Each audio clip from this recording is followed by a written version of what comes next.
Olá, seja bem-vindo a mais um De Olho no Gráfico. Eu sou Fausto Botelho aqui no canal do Seu Dinheiro e hoje nós vamos falar sobre Fibonacci. Vamos lá? Vem comigo! Então, Fibonacci foi um matemático europeu, nascido em Pisa, apelido Philus Bonatti, filho de Bonatti, filho da boa sorte. Ele foi o maior matemático europeu da Idade Média e foi o cara que introduziu o sistema numérico indo-arábico na Europa. Se você não se ligou ainda, Fibonacci foi o cara responsável por fazer com que na Europa, berço do mundo lá, né, a gente deixasse de ter algarismos romanos e passasse a ter o sistema indo-arábico, que é o processo em que a gente consegue colocar casas decimais, né, usando a vírgula e as casas decimais. Isso revolucionou o comércio, indústria e tudo mais. Muito bem. Ele escreveu um livro chamado Liber Abaci, no qual ele ele formulou um problema que era um problema para você resolver qual seria a evolução de nascimentos de coelhos, começando com um casal de coelhos, e aí você vai para outro casal, porque demora um certo tempo para os coelhos crescerem, enfim, e depois então eles começam a reproduzir, e o resultado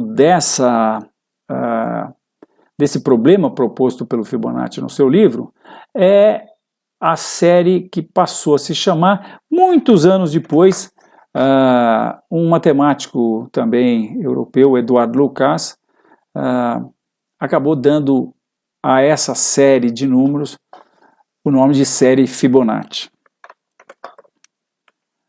Muito bem, então a série é composta começa com os números 0 e 1, e o próximo é a soma dos anteriores, 0 e 1, 1, 1 e 1, 2, 2 e 1, 3, 3 e 2, 5, 8, 13, 21 e assim por diante.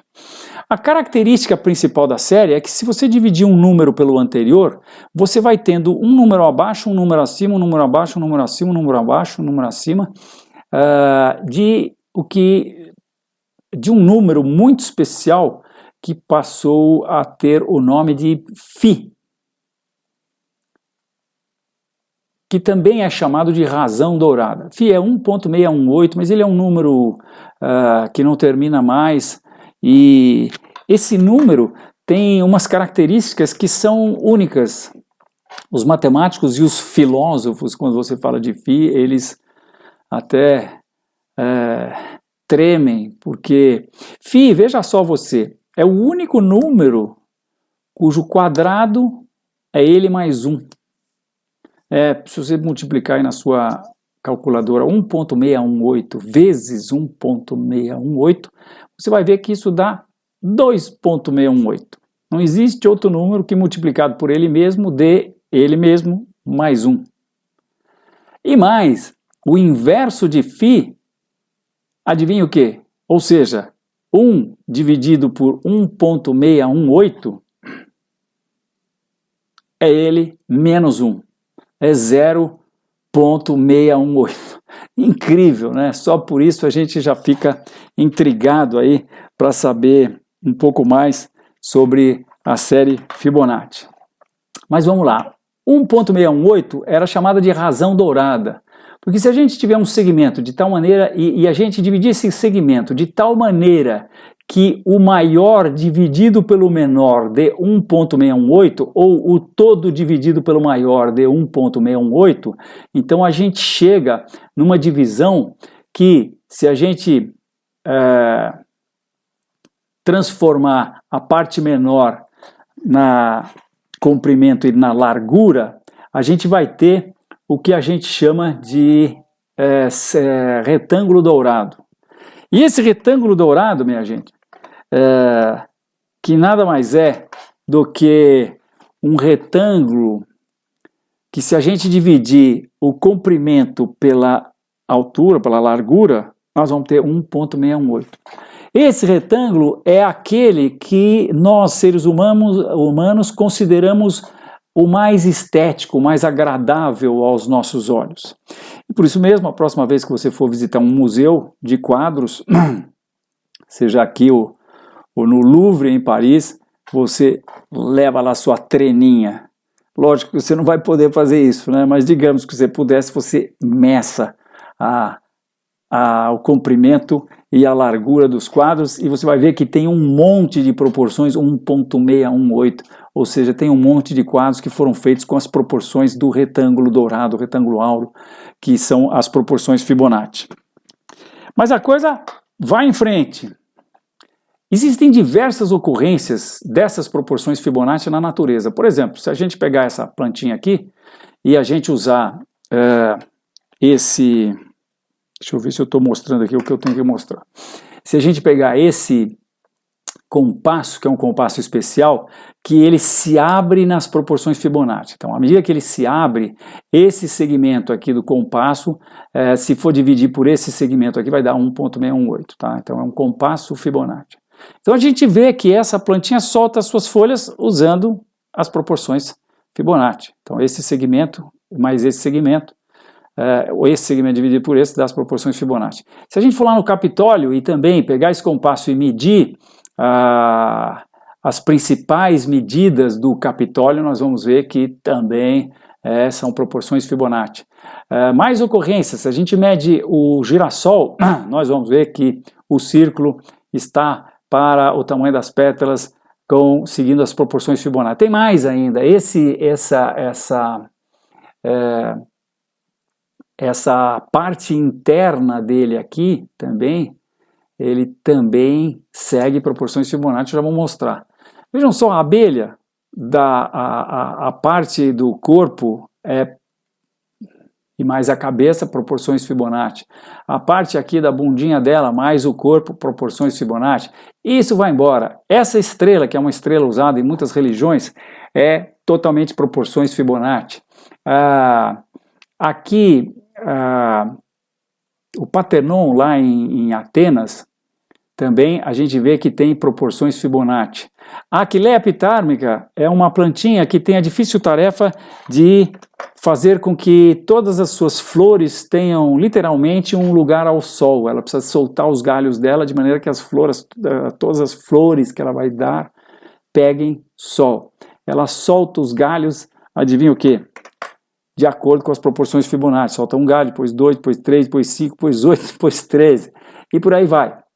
E esse cara aqui, que é o caramujo Nautilus, que é considerado uma das curvas mais belas da natureza, adivinhem o que também? Vejam só, se a gente puser um quadrado aqui e outro do lado, e a gente puser um outro quadrado que é de 2, e depois a gente for pondo quadrados aqui, porque agora nós vamos pôr um quadrado que tem 2 mais 1, 3, e outro quadrado de 3 mais 2, 5, e 8, e 13, e 21, e aí a gente abrir o compasso e puser o compasso aqui, e traçar um círculo, um semicírculo aqui, um arco, melhor dizendo, né? E depois pegar o compasso aqui e continuar esse arco para cá, e depois pegar o compasso aqui e continuar esse arco para cá, a gente vai ver que simplesmente o caramujo Nautilus segue proporções Fibonacci. Incrível, não é mesmo? Muito bem. Para nós aqui no mercado, minha gente, o que a gente usa de Fibonacci é o seguinte, e eu também devo adiantar a vocês que tem muita gente que usa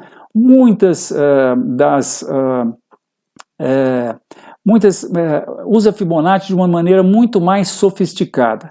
Eu gosto de manter minha análise técnica simples. E, por exemplo, então eu uso Fibonacci para saber retrações e não projeções necessariamente, até porque eu dou pouca valia para qualquer projeção que a gente faça no mercado. Eu projeto que o mercado vai subir e geralmente quando eu vou entrar numa posição, eu entendo que o meu objetivo é a próxima resistência importante. Se eu vou comprar, se eu vou vender, o meu objetivo é o próximo suporte importante.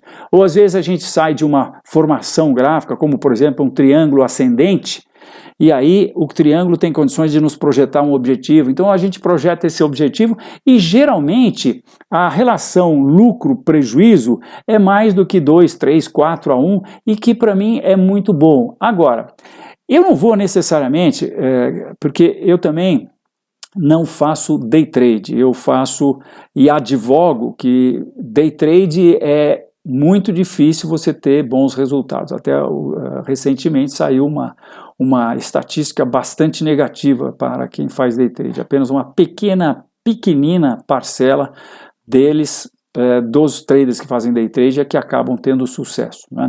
Então, como eu faço posições que duram dias, às vezes semanas, quando o mercado chegar, se o mercado chegar no objetivo, eu tenho técnicas e táticas e estratégias para ir administrando a ordem de stop que vai com a posição o tempo todo. Por isso eu não dou tanta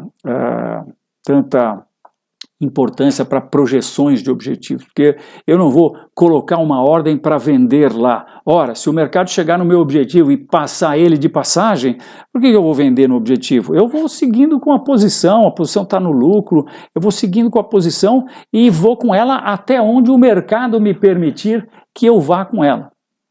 Essa que é a ideia. Então, nós aqui vou estar mostrando a vocês como a gente usa Fibonacci para ter uma noção de até onde pode ir uma retração de mercado. E falando em retração, o que é mesmo retração? Olha, retração é quando a gente tem, por exemplo, uma tendência e essa tendência rompe uma reta de suporte, a gente querer saber até onde podem chegar esses preços. Então as correções Fibonacci normalmente são de 0,382 e 0,618.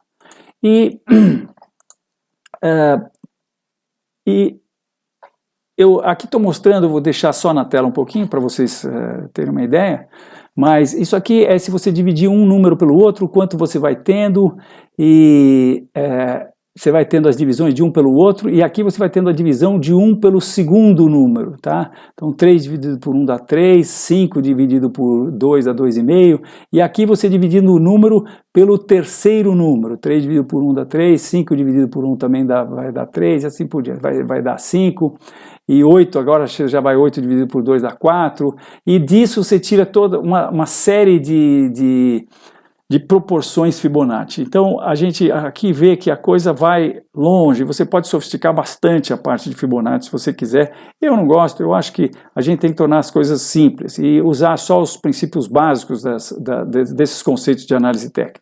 Se você tiver interesse em se aprofundar mais, olha, tem todos esses vídeos aqui da internet, eu dei uma atualizada nisso recentemente, e são muito interessantes. Tem um aqui que chama-se Nature by Numbers, que é muito interessante. Fibonacci, God's Fingerprint, a impressão digital de Deus, muito interessante também. Mas muito bem, então para nós o que interessa é que a gente tem essas correções, 0,382 e 0,618. 0,5 também é um nível de correção. E aqui está um exemplo, estou mostrando aqui Bradespar, de 2003 até 2009, e uma tendência muito bem definida que quando foi revertida chegou quase que milimetricamente até o primeiro nível Fibonacci. Quando uma tendência é revertida, a gente pode esperar que os preços cheguem no mínimo até o primeiro nível de correção Fibonacci. Eu vou mostrar agora rapidamente aqui no Terminal Enfoque. No Bovespa, que eu tenho aqui, que é um Bovespa indexado em dólar, aqui eu estou mostrando no gráfico semanal, as ocorrências Fibonacci, vejam que incrível. Ó. Essa foi uma tendência de alta que aconteceu de 1965 até 1971, e os preços depois caíram, inicialmente bateram milimetricamente no primeiro nível Fibonacci e depois bateram no segundo nível Fibonacci e aí subiram. Essa outra correção aqui, os preços vieram mais baixo do que o segundo nível Fibonacci. Eu até vou ter que colocar mais níveis aqui para a gente ver, para a gente ter noção até onde essa correção chegou. Então, eu tenho que colocar mais um nível aqui, que é o ponto 78.2140, que é esse aqui, e a gente vê que num primeiro momento o mercado chegou direto aqui no ponto 2140, depois ele parou de novo nesse nível Fibonacci, tá? Aqui nessa tendência de alta que foi de 91 até 97, os preços também, mesma coisa, bateram quase que milimetricamente no primeiro nível Fibonacci e depois caíram até 50% de retração. E finalmente, essa outra tendência aqui foi um pouco menor do que essa de 90 até 97. Essa foi a tendência que começou com a eleição do presidente Lula, e que foi de 2002 até 2008. Então o mercado também, de novo, bateu quase milimetricamente no primeiro nível Fibonacci e depois foi até o segundo nível Fibonacci. Então é isso, minha gente. Eu espero que você tenha gostado e te vejo na próxima. Tchau!